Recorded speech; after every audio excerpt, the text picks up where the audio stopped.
Hello students, in this session we are going to study about higher and lower calorific value. Now what exactly is calorific value? We have already seen the definition of calorific value.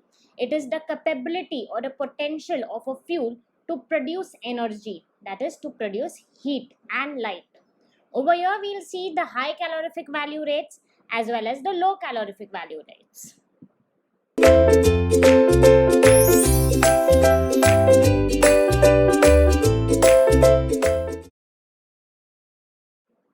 The first one we are going to see is gross calorific value, also known as high calorific value. So another name for high calorific value is gross calorific value, which is denoted by GCV. G stands for gross and then C is for calorific value. Similarly, we have high calorific value or HCV. The total heat generated when a unit quantity of fuel is completely burnt and the products of combustion are cooled to room temperature. Now, what does this particular statement mean? Over here, we are talking about the total amount of heat generated. We are considering over here that the total amount of heat will be the total amount of energy. That means whenever I am trying to burn a fuel, we are not considering it to provide us with any other kind of energy. For example, sound energy, light energy, electricity. No, we will only focus on the heat energy.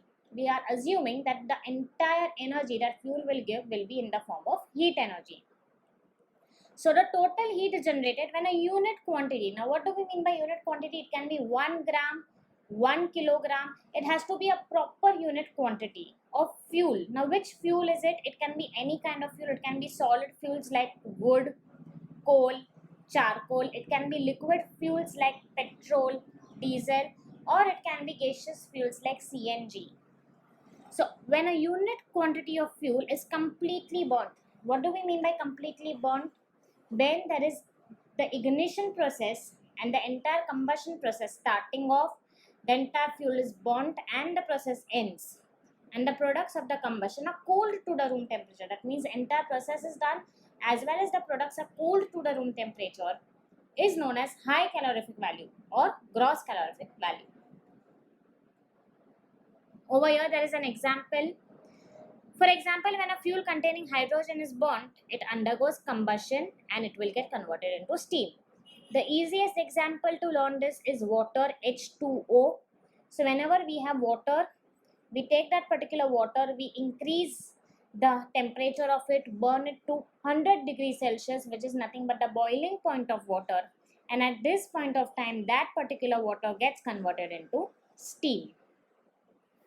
If the combustion product is cooled to room temperature, the steam gets condensed into water and the latent heat is evolved. Over here we see a new term and the name of the term is latent heat. What do you mean by latent heat? Latent heat is nothing but the amount of heat or the amount of energy which is required to change the physical state. For example, let us take water. Water in solid state is known as ice. Water in liquid state is nothing but pure water. Water in the gaseous state is steam. If I am converting a solid phase to a liquid phase, that means a solid state into a liquid state. I am converting ice into water. When I am doing that change of state leads to some amount of fuel to be used or some amount of energy to be used. Over there, the temperature does not change. The physical state changes. And that particular heat required to do so is known as latent heat. In the same way, whenever I want to convert a liquid into a gas, we are not using the heat to increase the temperature of the liquid. We are just using the heat to make sure that the phase of that particular liquid converts from liquid to gas. That heat required or that energy required to change the physical state is known as latent heat. Therefore, the latent heat of combustion of condensation of steam so liberated is included in the gross calorific value. Since that amount of energy is also required to do this amount of work, that will also be included inside our calorific value. Moving on, we have lower calorific value to be discussed. We already discussed the high calorific value, which had another name of gross calorific value. So in the low calorific value, The another name for low calorific value is net calorific value. So net calorific value is known as NCV. Low calorific value is known as LCV. Both of them mean the same. In the same way, GCV, gross calorific value, and HCV, high calorific value, mean the same. In the very same way, NCV, net calorific value, and LCV, low calorific value, mean the same. The net heat produced when a unit quantity of fuel is completely burnt and the products of combustion are allowed to escape. Over here, it is very important to find the similarities as well as the differences between both the calorific values. Over there, we had high calorific value, and in the high calorific value, all the products were cooled down at room temperature. But when it came to low calorific value, in low calorific value, the products are allowed to escape. If the products remaining are allowed to escape, they can escape in various ways.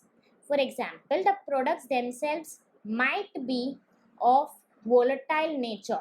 If we have volatile products, volatile substances, they might escape very easily. If they are not volatile, but because of differences in temperature, they might also escape off. NCV is equals to GCV. Over here, this is a very important point. They are giving us a condition in which NCV, that means the net calorific value, will be equal to GCV, which is nothing but the gross calorific value. When latent heat of condensation of steam produced 1 part by weight of hydrogen produces 9 parts by weight of H2O as follows. Let's see. The latent heat of steam is nothing but 587 calorie per gram. Now, what do we mean by this? If I have 1 gram of steam, to convert that 1 gram of steam into 1 gram of liquid, that means 1 gram of water, I will have to give away 587 calories of heat or any kind of energy. H2 plus half O2 is giving us H2O. So 2 grams of H2 in presence of 16 grams of oxygen is giving us H2O, which is 18 grams. So just dividing all of them by 2, we get 2 divided by 2 is 1. So below hydrogen I can see 1. 16 divided by 2 is 8. So below oxygen I can see 8. And 18 divided by 2 is 9. So below water I can see 9. This is nothing but reducing a chemical reaction. Whenever we have chemical reactions with higher amounts or higher percentages of the components and they have some common value to be divided to. For example, in this particular reaction, the common value was 2. We can easily divide it by 2. So once we divide it by 2, the 2 becomes 1, 16 becomes 8 and 18 becomes 9. Thus, NCV is equals to GCV minus 9 by 100 H into 587 kilocalorie per kg. The net calorific value is equal to the gross calorific value minus 9 by 100. Now, why did we do 9 by 100? If we look over here, we can see that water is nothing but 9. Thus, we did 9. And then from where did the 587 come? It came from here. The latent heat of steam is 587. So if we look over here at this formula, NCV is equals to GCV minus 9 by 100 hydrogen into 587 kilocalorie per kg. 9 by 100 is nothing but 0.09. You just shift the decimal points once divided by 100. Divided by 10 is 0.9, divided by 100 is 0.09. So over here, instead of writing 9 by 100, we have just written 0.09. NCV is equals to GCV minus 0.09 H into 587 kilocalorie per kg, where H is nothing but percentage of H2 in the fuel. Thus, this explains the entire process of calculating high calorific value as well as low calorific value. Thank you.